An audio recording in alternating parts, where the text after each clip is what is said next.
Have a sweet nightmares. I'm Mark. I was a senior at the University of Wisconsin-Madison, majoring in computer science. The university campus was a sprawling landscape of classic red brick buildings, sprawling lawns and towering pine trees. The Bascom Hall, the main administrative building, stood majestically atop Bascom Hill like a silent guardian. The Memorial Union Terrace was the hub of student life, a lively, colorful arena overlooking the serene Lake Mendota, where people gathered for food, drinks, and lively banter.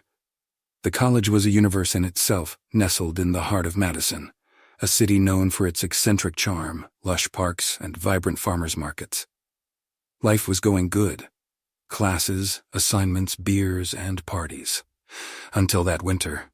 The winter when the campus turned into a chilling battlefield of fear and paranoia.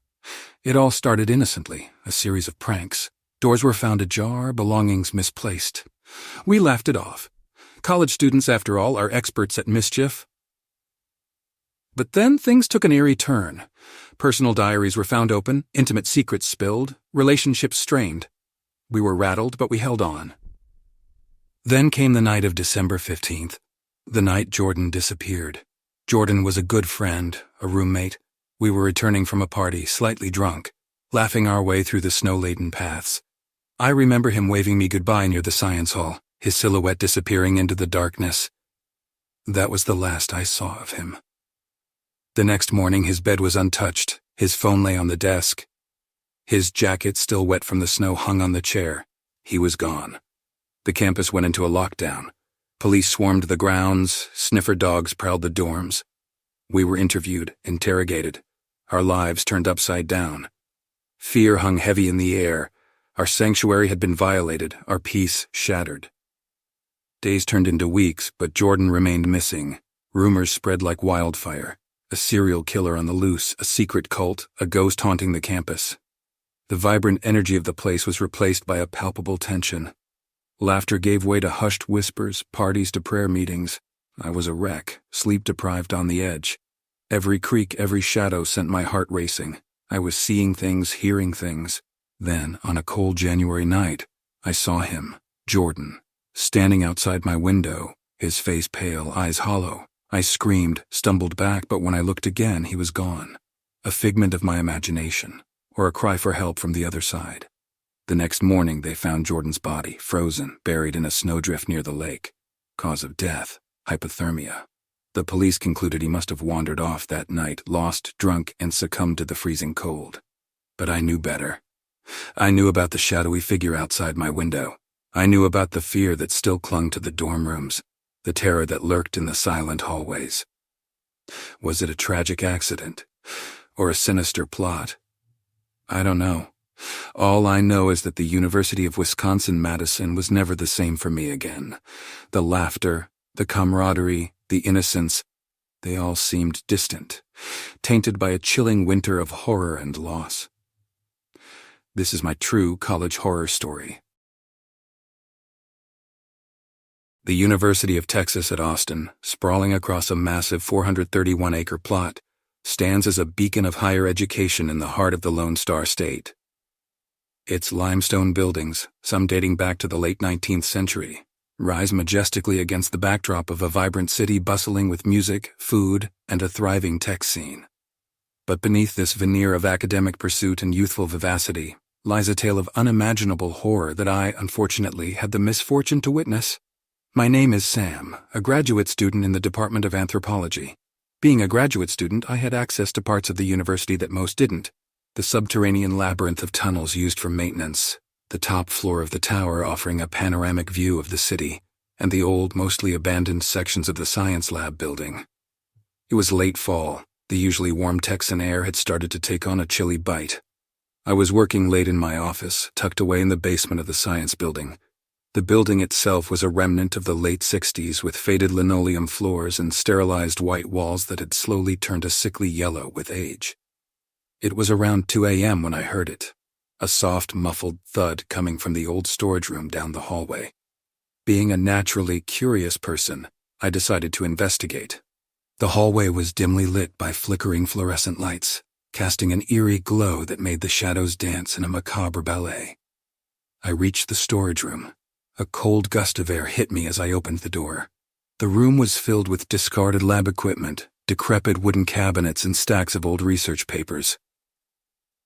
A gnawing sense of apprehension started creeping up on me. I could swear I heard a faint rustling sound, like someone rummaging through the ancient papers. I stepped further into the room, my breath hitching as I moved deeper into the darkness. Suddenly, I felt something wet beneath my foot. I looked down to find a dark pool of liquid, too thick and crimson to be anything but blood. My heart pounded in my chest as I followed the blood trail, leading to a hunched figure in the corner. As I approached, the figure slowly turned to reveal a face that I knew all too well.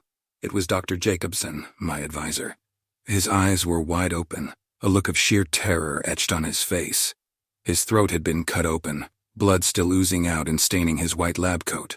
I stumbled backwards, a scream caught in my throat. My mind was racing, trying to comprehend what I was seeing.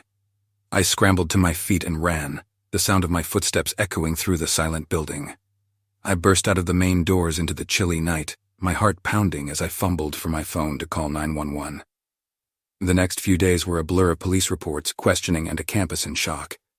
The police were unable to find any leads, no weapon, no prints, nothing. The university was on high alert, with increased security and a palpable sense of fear that hung in the air like a shroud. Despite the fear, life had to go on. I found myself back in the basement office trying to get back to my research. But the silence of the building was no longer comforting. It was a reminder of the horror that had unfolded. One night, as I sat alone in my office, I heard it again. The soft, muffled thud coming from the storage room. I felt my blood run cold, every instinct screaming at me to run, but I couldn't. I had to know what was happening. Armed with a fire extinguisher, I cautiously made my way to the storage room. The door creaked open to reveal the room just as I had left it that fateful night. But there was something different, a fresh pool of blood leading to the same corner. With my heart pounding in my chest, I followed the trail to find another figure. This time it was the janitor, his lifeless eyes staring into nothingness, his throat slashed open just like Dr. Jacobson. I ran out of the building, the horrific sight seared into my memory. It was then I realized the university was not just a place of learning.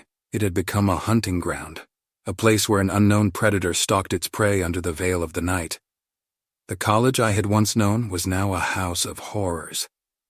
As I write this, I can't help but look over my shoulder, wondering when the predator will strike again, and who will be next. I can only hope that the nightmare will end soon, and the college will return to being just a place of learning. I'm Ryan, a senior at the University of Michigan, Ann Arbor.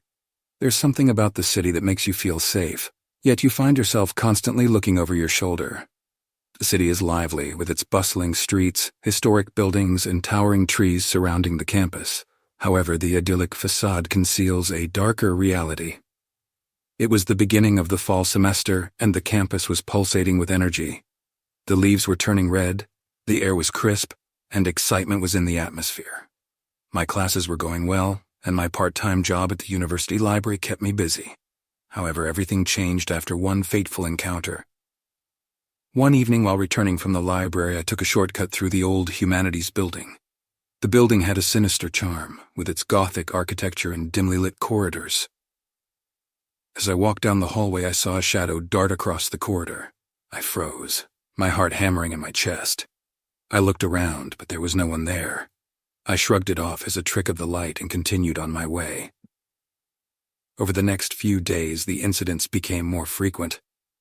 I would sometimes feel a cold gust of wind in a closed room or hear whispers when I was alone. I tried to ignore it, blaming it on stress and overwork. But things took a turn for the worse one night. I was studying late in the library. It was deserted, with only the hum of the air conditioning breaking the eerie silence. Suddenly, the lights flickered and the room plunged into darkness. I felt a chill run down my spine and heard a whisper in my ear. "You're not alone." I jumped up, my heart pounding, my breath coming out in short gasps. The lights came back on and I was alone, but the whisper still echoed in my ears.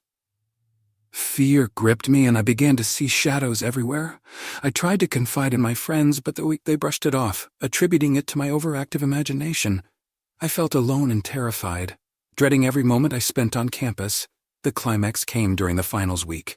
I was in my dorm room, preparing for my last exam. Suddenly the room grew cold, and I saw a shadowy figure in the corner of my room. I felt a chill run through me, and the figure moved closer. It was tall, and its eyes were glowing red. I was paralyzed with fear, and the figure lunged at me. Suddenly I woke up. I was drenched in sweat, my heart pounding. It was a dream, a nightmare. I checked the time. It was 3 a.m. As I tried to calm myself, I noticed a shadow at the end of my bed. It was the same figure, and this time it wasn't a dream.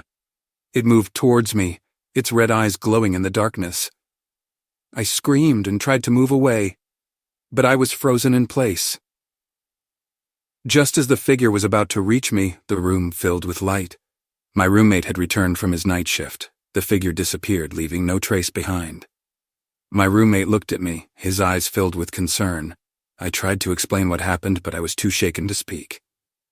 The next day, I moved out of the dorm and transferred to a different college in a different city. I still don't know what that figure was or why it haunted me. But one thing is clear. The University of Michigan Ann Arbor is not the safe haven it appears to be. The shadows that lurk in its corners are very much real, waiting to prey on the unsuspecting. So if you ever find yourself on the campus late at night, beware of the deceitful shadows.